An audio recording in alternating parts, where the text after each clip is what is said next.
Golfers, welcome back to the channel. In today's video we're going to talk about 4 tips that's going to help you simplify and also make your driver more consistently. One of the biggest things we do see on a regular basis is people in terms of where the location of the ball position is placed relative to their feet and how that's going to impact the club colliding with the ground after the golf ball.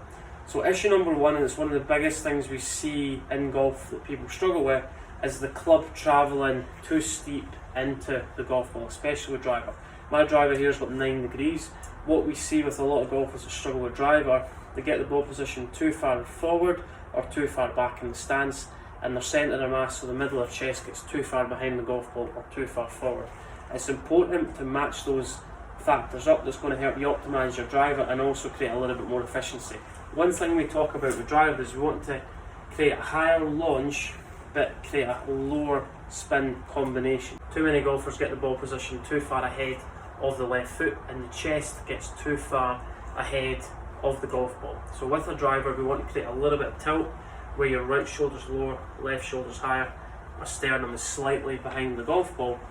Where there's a slight deficiency, the chest gets too far ahead of the left foot, left shoulder gets too low, right shoulder gets too high. So from that position, when my chest gets too far ahead of the golf ball, it's going to cause the club to work out and across the golf ball on the way down. That's going to do 2 things. The club's lowest point after impact is going to be after the golf ball.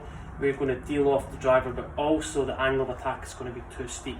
If you ever experience shots where the ball launch is quite low, we don't generate a lot of elevation.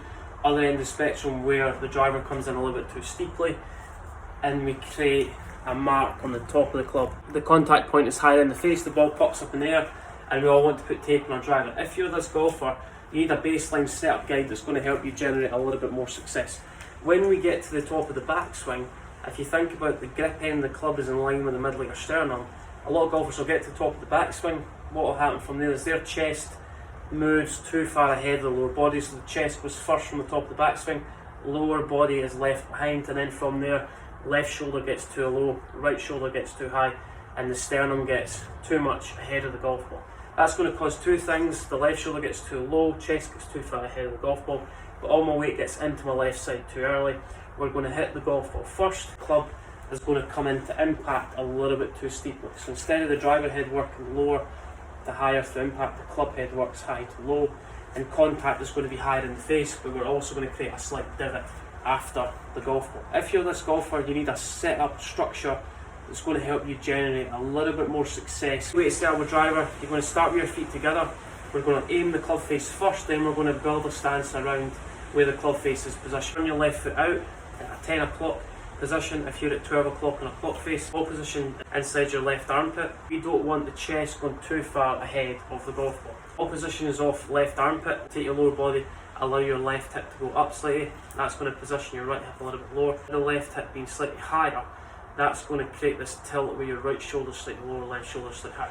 Right hand, you're going to feel like you push your left hip up at address. From there, that's going to allow your left hip to get slightly higher, right hip slightly lower. Take your right hand, slide it down to your right knee, left shoulder slightly higher, right shoulder slightly lower, and I feel like I'm fixating my eyes on the back edge of the club head. We don't want to fixate our eyes on the front of the club face in front of the golf ball. That causes the weight to stay into the left foot. The left foot out to 10 o'clock, take a bigger step to your right foot, get the ball position off left armpit.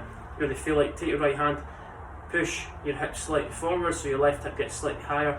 That'll feel like your left side pelvis is slightly higher compared to your right. Take your right hand, slide it down to your right knee, place your right hand side of the golf club. So what you want to do from there is you want to take your right hand, slide it down to your right knee without moving your lower body or upper body. Just place your right hand from your right thigh onto the side of the golf ball. Left shoulder's higher, right shoulder's lower. My sternum is slightly behind the golf ball. As you want to fixate your eyes on the back edge of the club head. As soon as I get my eyes in front of the golf ball, you can see from there, left shoulder lowers, chest gets ahead of the golf ball. Club's going to work high to low through impact, and that's going to contribute the club hitting the ground after the golf ball. To get to the top of the backswing, we don't want the chest to work too far ahead of the grip end of the club, and keeping the connection between the grip end of the club and the middle of my chest. So we're going to swing to the top of the backswing. I want to feel like I connect the grip end of the club to the middle of my chest. So we're going to get behind it, and then through impact we're going to stay behind it. A great feeling that's going to help you achieve that is think about your lower body is going to shift first and your upper body is going to stay slightly behind the grip end of the club. So the chest's not working ahead of the lower body. Get to the top of the backswing, keep the connection between the grip end of the club and the middle of your chest. So get to the top from here, you're going to get behind it, right shoulder's working up and back in the backswing. So I'm going to get behind it in the backswing, then I'm going to stay behind. So my lower body is going to start to shift first.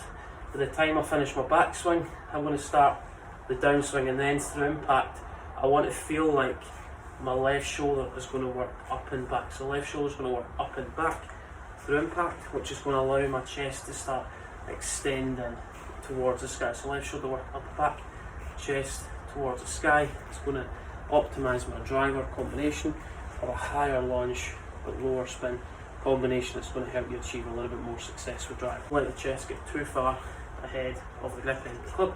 Top of the backswing, right shoulder's working up and back in the backswing. Then as we come into impact, we're not letting the left shoulder work down and forwards for too long. The left shoulder's going to work down and forwards, but then the forward and down combination is going to be replaced by up and back through impact. So left shoulder's going to work down and forwards, and then the left shoulder is going to work up and back. It's going to allow me to extend my chest towards the sky. And the left shoulder working up and back and the chest extending towards the sky. Getting a higher lunge, lower spin combination, which is going to allow contact point to be slightly higher in the face. And it's also going to allow you to optimise your driving capabilities. It's going to allow you to hit the ball high in the face, but also create a higher lunge but lower spin combination and outdrive all your mates in the process.